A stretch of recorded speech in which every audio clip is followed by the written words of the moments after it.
How's it going, folks? It's me, it's James. Um, and much like everybody else right now, I'm completely stunned. I am completely in shock. I have no words. I'm completely stunned by the news that we found out last night. You know, much like everybody else, I found out that Toriyama passed away. I found out about it last night, but it actually happened March 1st. But it didn't get released until last night. Um, as soon as I found out, I was completely stunned. I sat there completely still, completely silent. I could not believe what I was looking at. I went on YouTube, I went on Facebook, I went everywhere, and everybody was confirming it.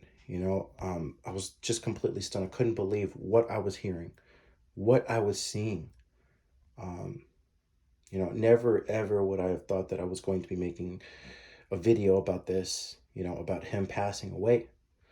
Um, I this is like up there for me. You know, the only thing I can compare it to is where I was at when I found out that Michael Jackson died, or where I was at when I found out that Kobe Bryant died. But this might even hit harder than those because Toriyama and his work influenced me to such a hysterical degree, a hysterical amount. Not just there's when you look up the definition of influence, if you were to look it up for me, the picture would be of Toriyama.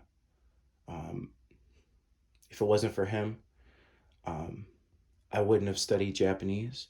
I wouldn't have went to Japan. I wouldn't have gotten into or known about other, anime. I don't watch a lot of anime nowadays, but even still, it influenced me in so many other ways. Um, it influenced my personality. It influenced the friends that I had or have. It it literally touched multiple aspects of my life. It became a hobby for me. I would have never made any YouTube videos. I mean, I first got inspired to make YouTube videos by like SS Goshen 4 and Omega 2040, Storm Sync, Storm Sync and Storm Pow. A lot of those Dragon Ball YouTubers from the late 2000s, early 2010s. Um, but they're all making videos based off of this man's work. If it wasn't for him, I wouldn't have been motivated to do so many of the things that I do. I mean, there's a lot of people coming out explaining their influence, whether it be athletes or artists. His work inspired you. And even if it didn't inspire you to make you feel better, well, to make you be better, it inspired you to feel better. For a lot of us, Dragon Ball was, the comfort show. It still is my comfort show to this day. It's insane to think about. Whenever I've had the lowest of low moments, or even the highest of high moments, it's something that I always gravitate back towards. To this day, I mean, there's not a day that I don't think about Dragon Ball or look at something Dragon Ball related. Um, it's literally ingrained into my life. I have so much Dragon Ball merchandise other than just figures and the manga and the DVDs and the games and stuff. But like I wear Dragon Ball half of the time. You know, um, I have Dragon Ball in my car. I have Dragon Ball on my car. I've had Dragon Ball on my child. I've it's so hard to think about. I have Dragon Ball in my room. I have Dragon Ball outside of my room in just different parts of my daily day-to-day life. It's touched my life in such a degree. Most of the things that I buy that are not essentials are Dragon Ball related. I don't really care about buying too much other stuff. This Dragon Ball completely changed me, you know? And I'm gonna talk to you guys just like everybody is doing about their first encounters with Dragon Ball and like their story. So for me, the very first time I saw Dragon Ball was actually I was about 4 or 5 years old. I was at my grandma's house. I woke up early in the morning, and I I saw Dragon Ball Z. It was the episode where Majin Vegeta was talking to Goku at the martial arts tournament, trying to get him to fight him. And you guys all know the scene. It's a very iconic scene. There's you know, the wind blowing, and then Vegeta with his smirk. And then, you know, of course, Goku and finally gets to fight, or finally decides to fight. Um, that was that was the first time I ever saw Dragon Ball, but I didn't know what it was. So a couple years go by. I'm 9 years old. It's 2005, um, and my cousins had Dragon Ball Z on VHS. It was episodes with Boo versus Boo, Mr. Satan befriending Majin Buu, and then eventually the transformation or the first appearance of Super Buu. And then they also had the VHS tapes of Dragon Ball GT, basically the Shadow Dragon saga. Um, you know, basically episodes 54 through 60, you know, basically the episodes with Super Saiyan 4 Vegeta, Super Saiyan 4 Gogeta, Goku versus Sin Shenron, you know, Ishin Long, you know, the 4-star dragon, you know, Ice Shenron, the 3-star dragon. And we watched them over and over. And I just couldn't believe what I was watching. And one thing about Dragon Ball compared to like other products that I've consumed or other things that I've seen, it just never got old for me. We would come over and watch it over and over. And then eventually, for me, like around that time in 2005, we played this game, Budokai Tenkaichi, the very first Tenkaichi game. You know, and of course, in retrospect, it's not a great game, but this was my first exposure to Dragon Ball. And then my favorite, well, one of my favorite Christmases ever, it's like a top 3 favorite Christmases of all time, was when I received my Game Boy Advance SP and a little game called Dragon Ball GT Transformation. This was the moment where I knew my life was never going to be the same. I knew that my interests were never going to be the same. I knew what was going to take up a lot of my time and my inspiration. If it wasn't for Dragon Ball, I wouldn't have studied Japanese. I wouldn't have went to Japan. I wouldn't I wouldn't have been drawing. You know, I used to draw a lot. And as you can see here, these are all of Toriyama's mangas, you know, um, the super manga, just a complete collection of everything.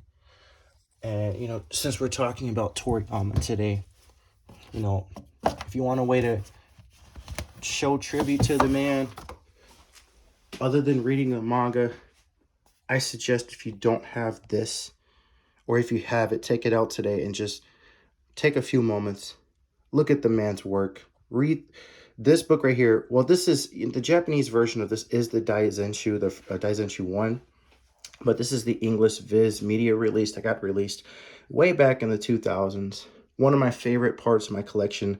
I love going back and looking at this and just looking at his illustrations. The man was a genius of an artist, absolute genius. His art style has been often replicated, you know, or often copied, but there's been no one that's able to fully encapsulate his style. He changed the world on multiple different levels. There are people in different fields that are coming out explaining their influence, whether it be through hip hop, whether it be through soccer, whether it be through other forms of sports. You know, if he didn't, you know, if Dragon Ball didn't motivate you to be better, whether it be like a lot of people that are in the gym explain how Dragon Ball, or, you know, specifically Goku or Vegeta motivated them to get in the gym. If it didn't motivate you to be better, it was your safe place. It was your happy place. It made you feel good. For me, I have countless times where I had low moments, lonely moments, moments where I was struggling with my life, struggling with my personal life, or things that I had to go through that were beyond my control.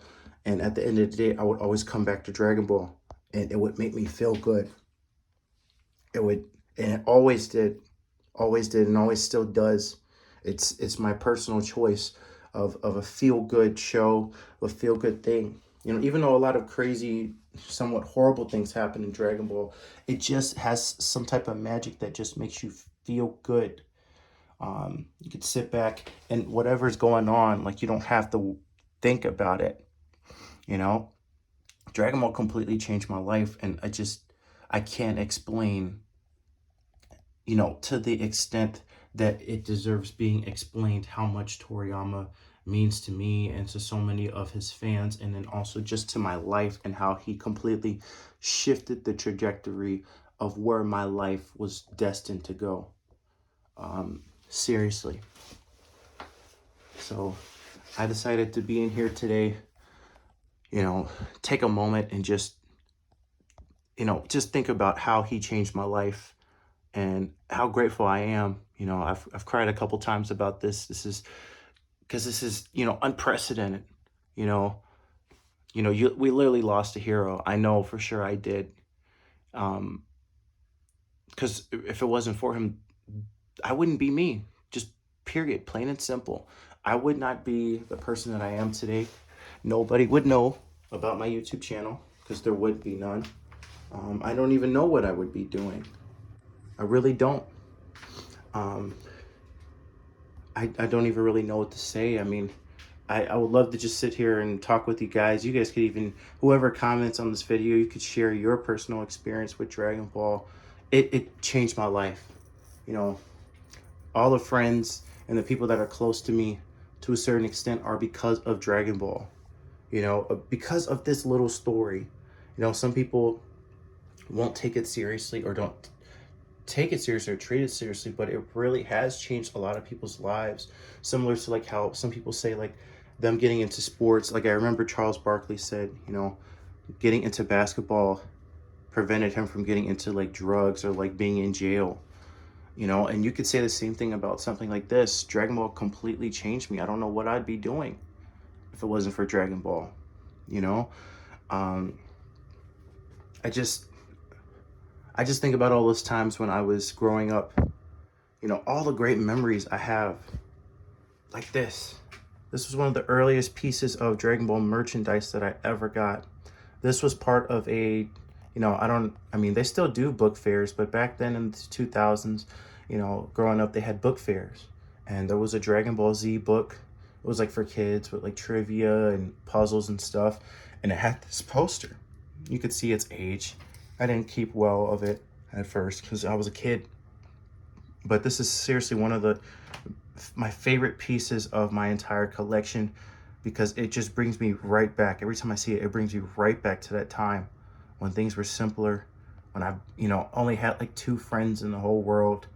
And I was always coming to school with a Dragon Ball manga volume on me, or sometimes 2, and even when I got older in high school or even college, I always had something Dragon Ball related on me. I mean, I started studying Japanese because of Dragon Ball, man. I can't even put into words what Toriyama and his work did for me in my life and how it changed it. I'm completely stunned. 68 is too young for, especially statistically, a lot of Japanese people live a long time. So it's just an insane thing to think about. Of course, we have his work forever with us, especially those of us who collect.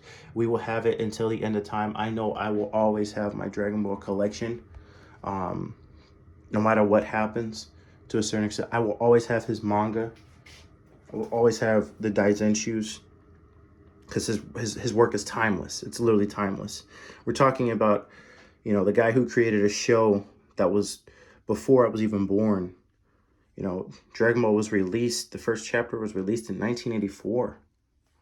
Like we're talking about something timeless here.